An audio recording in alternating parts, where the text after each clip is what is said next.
तो चलिए लेक्चर शुरू करते हैं। वर्ड है आपका, आप लोग वर्ड को गेस करना शुरू कर दीजिए। आप माइक भी लगा रहे हो? हाँ ये अच्छा बोला, माइक लगा लेता हूँ।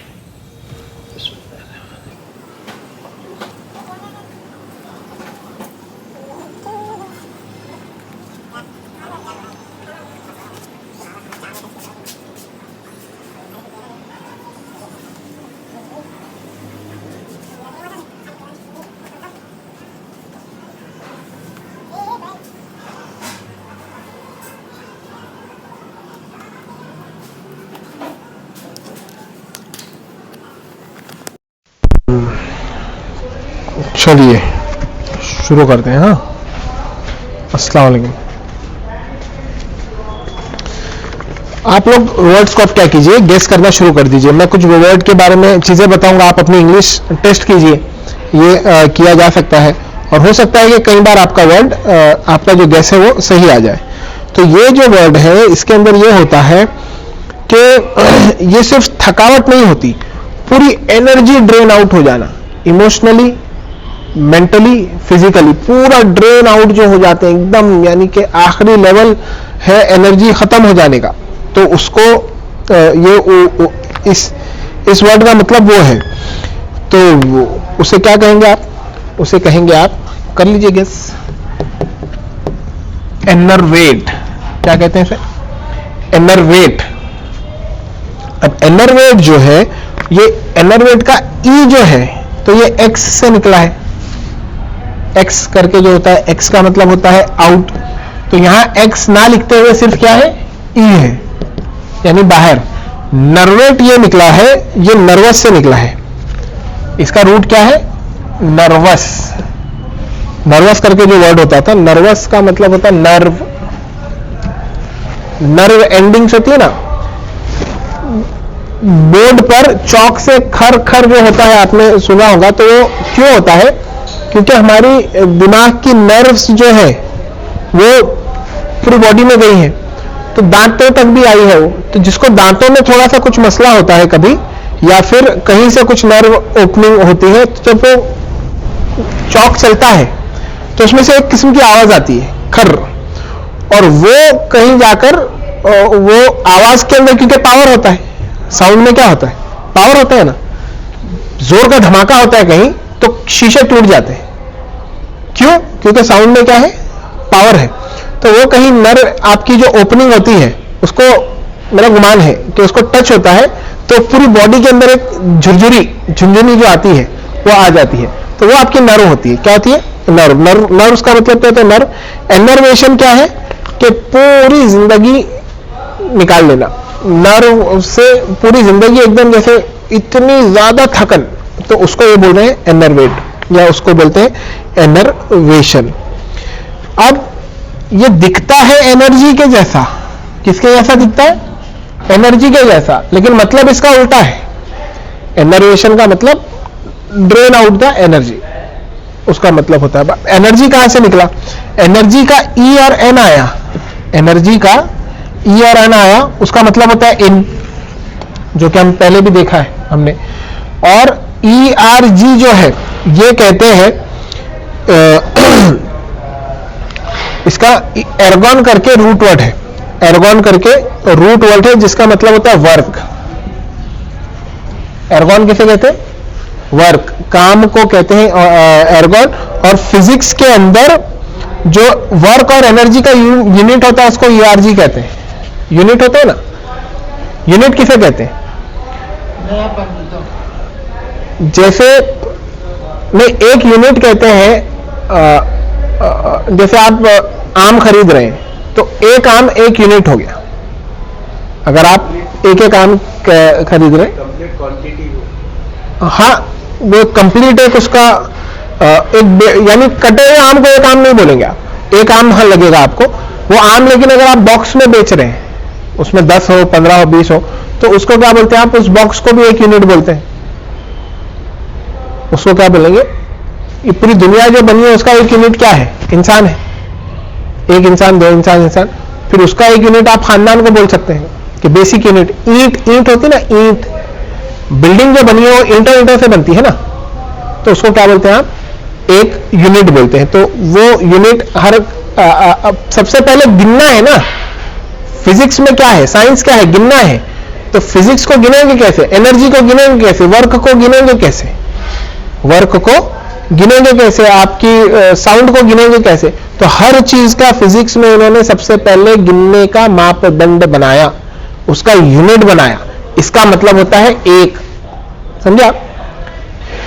ये जो यूनिट है, ये हम लोग असल में बच्चों को यही नहीं पढ़ाते कि ये यूनिट है क्या। दिक्कत क्या होती है, जो साइंस पढ़ाया जा रहा है उसमें उसकी यूटिलिटी नहीं बताई जा रही, वो कनेक्ट ही नहीं कर पा रहा अपनी दुनिया से बच्चा साइंस को। तो उसको जब उस लेवल पे, अच्छा वो जो बुनियादी चीजें सीखने के लिए हमको हजारों साल लगे, बुनियादी चीजें जो सीखने के लिए हमको हजारों साल लगे, उस पर हम लोग कुछ मिनट इल्ला माशाअल्लाह कुछ करते हो टीचर्स, तो कुछ मिनट और कुछ घंटे भी सर्फ नहीं करना चाहते।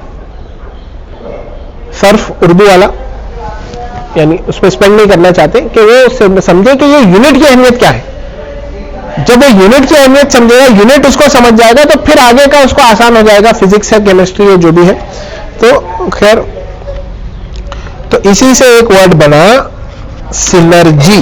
क्या वर्ड बना, सिनर्जी। सिन का मतलब होता है साथ में, सिन का मतलब क्या होता है, साथ में। मैडम आप क्यों आ गई यहां पर, ये एक चोटी यहां पर चल रही है, दिख रही है क्या आप लोगों को, हाँ देखे। तो अभी अकेले काम कर रही है, चोटी जो कर रही है वो अकेले काम कर रही है, यहां से जा रही है, आ रही है। अरे यार मैंने लक्ष्मण देखा जो खींच दिया उसके बाहर नहीं जा रही है, अच्छा चली गई। तो मुझे लगा इसमें कुछ टॉक्सिक मटेरियल है क्या, वो बाहर क्यों, क्योंकि वो उसी के अंदर घूम रही थी। अगर दो चोटियां साथ में काम करती हैं, एंड्स, तो उसको बोलते हैं सिनर्जी। दो लोगों का साथ में काम करना, ERGY, ठीक है। तो सिनर्जी, जब दो लोग मिलकर काम करते हैं तो सिनर्जी में, लेकिन क्या होता है, 1 + 1 2 नहीं होता, सिनर्जी में 1 और 1 11 होता है, 1 और 1 11 होता है। साथ में काम करना शायद से ऊपर वाले को बहुत पसंद है, तो इसीलिए जो लोग साथ में काम करते हैं वो बड़ा ऊपर वाले को अच्छा लगता है, और उसमें रिजल्ट ज्यादा आते हैं। ज्यादा लोग जब काम करते हैं साथ में मिलकर, तो उसे 1 और 1 क्या होता है, वो 11 होता है। कुछ कुछ एलिमेंट्स ऐसे होते हैं जिनकी अकेले की प्रॉपर्टी तो 1 होती है, लेकिन जब वो मिल जाते हैं तो बहुत मजबूत हो जाते हैं। अकेले अकेले की प्रॉपर्टी अलग अलग में अलग है, लेकिन जब मिल जाते हैं तो बहुत मजबूत हो जाते हैं वो, ठीक है। हमारे लेक्चर में असल में मुर्गियां, बकरियां, चूंटियां, कीड़े मकोड़े और कुछ लोग भी होते हैं, और शायद से फरिश्ते तो खैर बैठे हुए हैं, और अल्लाह तो हर जगह मौजूद है। तो जो लेक्चर है हमारा, ये फरिश्ता और अल्लाह मियाँ के लिए, और दूसरे कुछ स्टूडेंट, तो खैर स्टूडेंट तो मैं आपको समझूंगा, मैं आपको समझूंगा, स्टूडेंट इस तरफ कोई नहीं है, समझ रहे। अब वही स्टूडेंट है जो लोग फिर ऑनलाइन उसको देख ले। तो जो दो का एक साथ में काम होता है वो अलग होता है। अब उसकी मिसाल आपको दी जा सकती है कि दो लोग जब काम करते हैं, एक वर्ड है कास्टिगेट। वर्ड क्या है, कास्टिगेट। मतलब काटना तो नहीं है, हाँ काटना तो नहीं है, उसका मतलब है पनिश करना। उसका मतलब क्या है, कास्टिगेट का मतलब होता है टू पनिश, लैटिन रूट है इसका, उसको पनिश करना। और लेकिन ये पनिश कैसे करना, अभी इसका मतलब ये होगा कि वर्बल पनिशमेंट, जुबानी तौर पर अगर किसी को आप पनिशमेंट दे रहे हैं, हारिस साहब के जैसा, अस्सलाम, तो जुबान से एकदम उसको चिल्लाना, डांटना करना, तो वो होता है, उसका मतलब होता है कास्टिगेट। एक लफ्ज है अंग्रेजी में, किसी को जुबानी तौर पर पनिशमेंट देने को कहते हैं कास्टिगेट। तो माशाल्लाह, तो वो चीज होती है।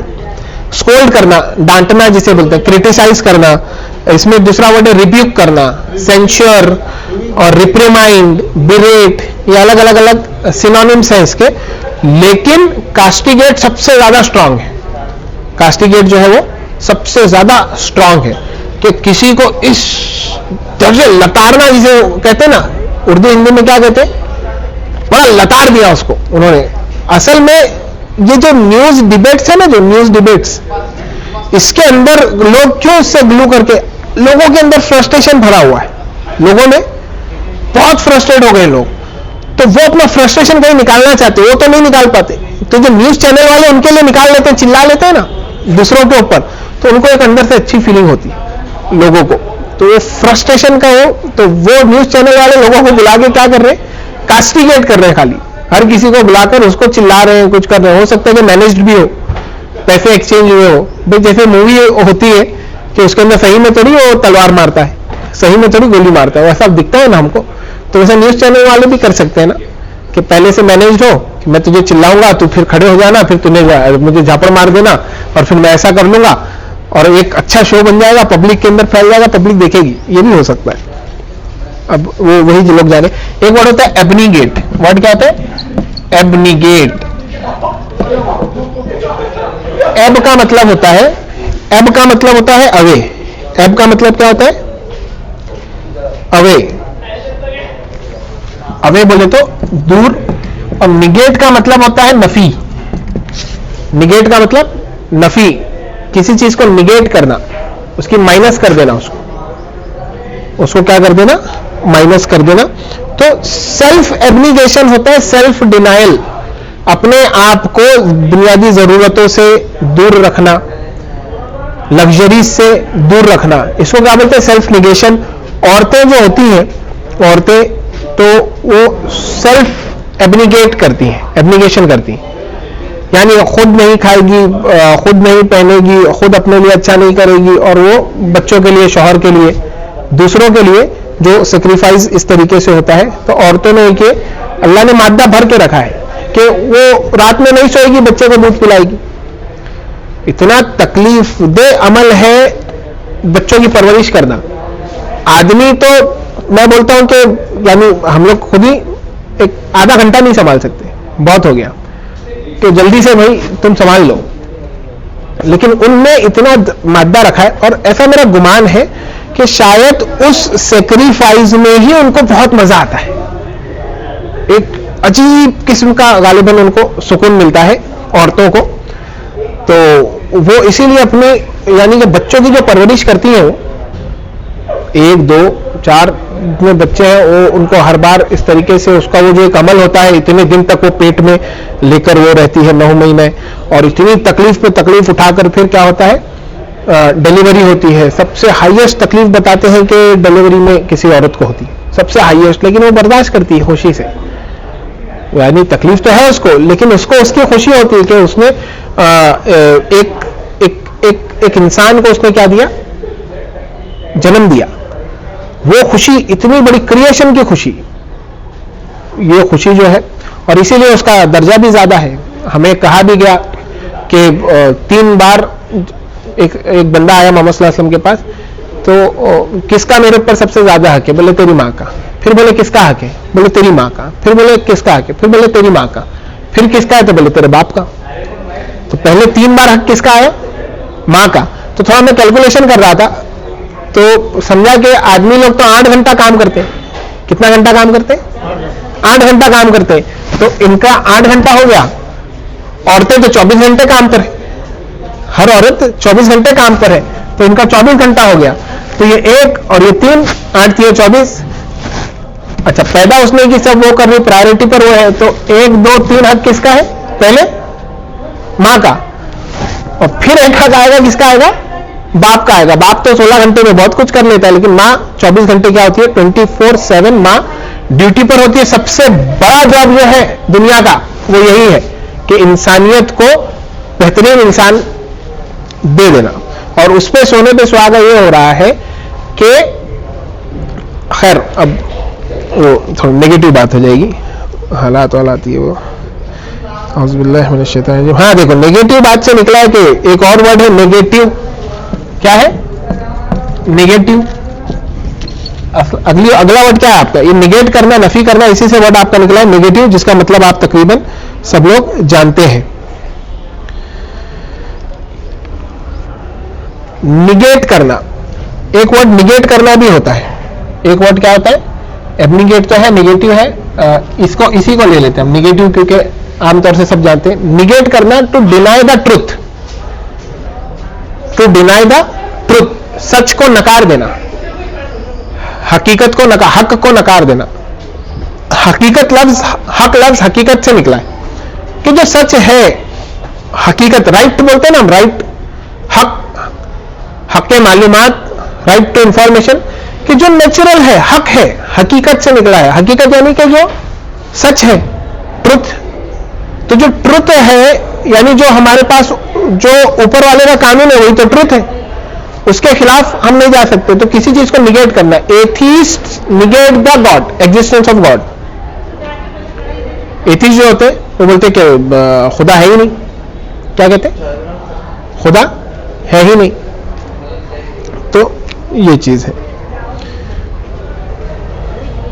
तो इनको जवाब दिया गया, एथिस्ट को जवाब दिया गया कुरान में, अल्लाह ताला ने, कि आर्ग्यूमेंट है, मैं अपने लफ्जों में कह रहा हूं उसे, कि मान लो कि तुम्हारी बात अगर सही हुई कि कुछ नहीं है, आखिरत नहीं है, मरकर फिर से नहीं उठना है, तो कोई मसला ही नहीं, हम तो जिंदगी अच्छे से जी रहे हैं। लेकिन अगर हमारी बात सही निकली, अगर तुम मरकर उठ गए तो फिर क्या करोगे? मरकर उठ गए तो फिर क्या करोगे? तो ये चीज है।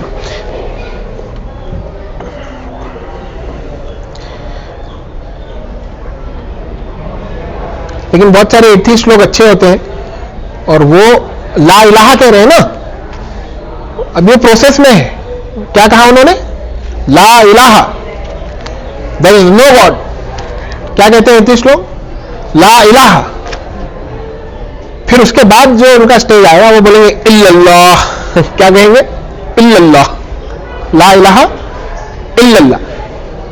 अल्लाह पे तो सबको यकीन है, सारे रिलीजन है, इस्लाम, क्रिश्चियनिटी, जुडाइज्म, हिंदुइज्म, हर कोई ये तो मानता है कि ऊपर वाला कोई है, सबका मालिक एक है, ये तो बोलते हैं ना, ये तो सब मानते हैं। इस्लाम ये बोलता है ला इलाहा इल्लल्लाह, फिर उसके साथ एक चीज ऐड करता है कि मुहम्मदुर रसूलुल्लाह सल्लल्लाहु अलैहि वसल्लम। तो जुडाइज्म के अंदर और क्रिश्चियनिटी के अंदर ये फोरकास्टिंग थी कि एक प्रॉफिट आएगा, उसको मानना, ये सारा एक ही सिस्टम का तो हिस्सा है। तो खैर एथिस्ट जो होता है वो वहां पर निकल जाता है, यानी निगेट कर देता है वो। फिर एक वर्ड है, रूट वर्ड है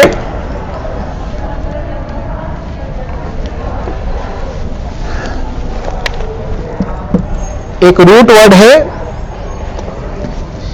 कैपुट। रूट वर्ड क्या है? कैपुट। और कैपिटिस भी रूट ही वर्ड है। कैपुट, कैपुट, इसका मतलब होता है हेड। इसका मतलब क्या होता है?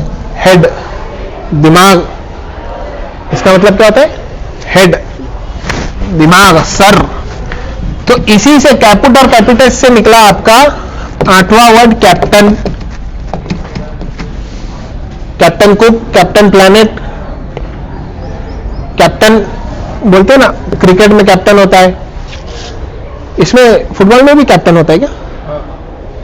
उसको कैप्टन ही कहते हैं फुटबॉल में जो होता है? नहीं नहीं, कैप्टन नहीं कहते, क्रिकेट वाले को कैप्टन कहते हैं, कुछ और कहते हैं शायद फुटबॉल में। तो दूसरा है कैपिटल।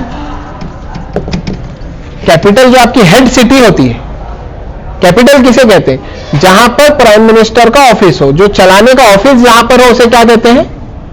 कैपिटल कहते हैं।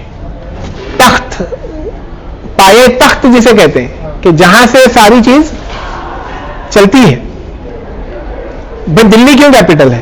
क्योंकि दिल्ली के अंदर पार्लियामेंट है, प्राइम मिनिस्टर्स ऑफिस है, और वहां से सारी चीजें चलती हैं, है ना। औरंगाबाद गालिबन इसीलिए भी कहा जाता था क्योंकि औरंग का मतलब होता है तख्त। औरंगाबाद, यहां से पूरा सिस्टम चलता था, औरंगाबाद से।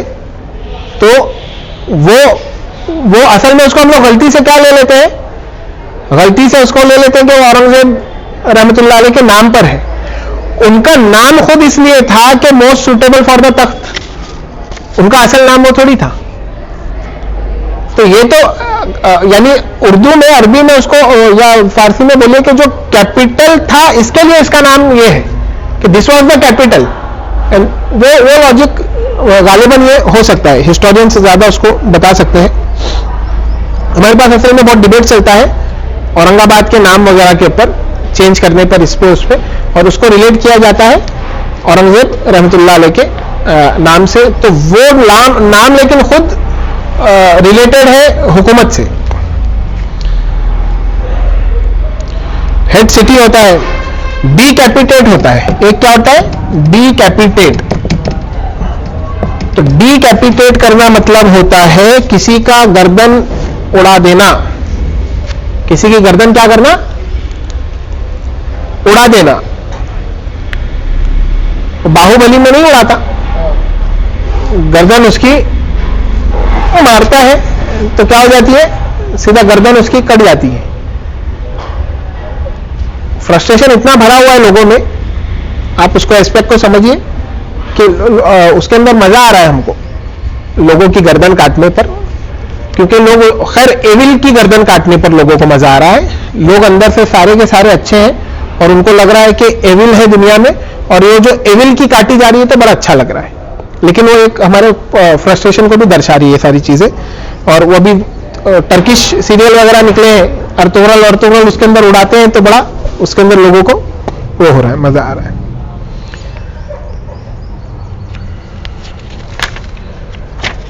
एक दो वर्ड और है, इसको हम कर लेते हैं। फिर एक वर्ड है कैपिटुलेट। क्या है, कैपिटुलेट। कैपिटुलेट करने का मतलब ये होता है कि सारी हेडिंग्स को एक जगह लाना। आपकी बुक लिखे, आपने आर्टिकल लिखे, तो उसकी सारी हेडिंग्स को क्या करना, एक जगह लाना। लेकिन इसका मतलब एक ये भी होता है कि जब कोई आर्मी सरेंडर करती है, when an army capitulates to enemy forces under pre-arranged condition, एक आर्मी जब सरेंडर करती है तो कैपिटुलेट यानी अपने आप को क्या करती है, वो पेश कर देती है सामने वाली आर्मी के लिए, यानी सरेंडर कर देना। 1971 के अंदर यहां औरंगाबाद में फोटो लगा हुआ है, जनरल नियाजी, जब आप जाते हैं खुलदाबाद की तरफ तो छावनी के अंदर एक फोटो लगा हुआ है कि पूरी के पूरी जो गालिबन 70,000 या कुछ लोग थे, मुझे एग्जैक्ट नंबर नहीं याद आ रहा, वो लोगों ने सरेंडर किया था इंडियन आर्मी को। इंडिया की सबसे बड़ी फतेह आप अगर बोलेंगे इंडिया पाकिस्तान बाइनरी के अंदर, अगर उसको आप देख रहे हैं तो 1971 था। बांग्लादेश जो वॉर था, काट दिया, बीच में से 2 हिस्से कर दिया और क्या कर दिया, इतनी बड़ी आर्मी ने सरेंडर कर दिया। खैर वो तो मिलिट्री एटिक्वेट्स वगैरह होते हैं, वो सब प्रोसीजर कर आके उनको वापस भेज दिए। उससे पहले लेकिन फिर उन्होंने शिमला एग्रीमेंट करवा लिया। इंदिरा गांधी ने क्या कर लिया, शिमला एग्रीमेंट साइन कर लिया। कुछ लोग उसको ये भी बोलते हैं कि भाई इंदिरा गांधी ने जितना ज्यादा एक्सट्रैक्ट कर सकती थी, एक्सट्रैक्ट करना यानी जितने ज्यादा मंगवा सकती थी माने, उतनी नहीं मनवाई उन्होंने माने। कश्मीर वगैरह का मसला सॉल्व कर देती है, वो नहीं कर पाए। लेकिन खैर चलिए, अस्सलाम वालेकुम।